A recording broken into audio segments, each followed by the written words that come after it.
स्थानिक स्वराज्य संस्थांच्या निवडणुकीतील नव्या प्रभाग आरक्षणाला विरोध करणाऱ्या याचिकांवर आज मुंबई उच्च न्यायालय निकाल देण्याची शक्यता आहे। या प्रकरणी सुनावणी पूर्ण झाली असून मुंबई उच्च न्यायालयाने निकाल राखून ठेवलाय। ऑगस्ट महिन्यात राज्य सरकारनं आगामी निवडणुकांपासून नव्यानं रोटेशन पद्धतीनं आरक्षण लागू करण्याचा निर्णय घेतला होता।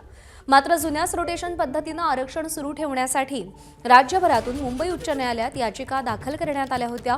1997 पासून साल 2017 पर्यंत झालेल्या जिल्हा परिषदा आणि पंचायत समित्यांच्या निवडणुकांमध्ये अनुसूचित जाती आणि अनुसूचित जमाती या संवर्गांसाठी रोटेशन पद्धतीनुसार आरक्षण देण्यात आलं होतं। रोटेशन पद्धतीनुसार ज्या जागांना पूर्वीच्या निवडणुकीमध्ये आरक्षण मिळालं होतं त्यांना वगळून इतर जागांना यंदा आरक्षण द्यायचं अपेक्षित होतं।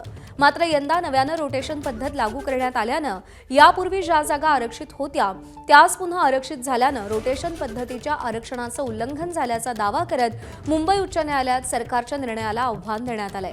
दरम्यान प्रथमदर्शनी हे आरक्षण लागू करण्यास हरकत नसल्याचं मत गुरुवारच्या सुनावणीमध्ये मुंबई उच्च न्यायालयानं व्यक्त केलं होतं। एबीपी माझा, उघडा डोळे बघा नीट।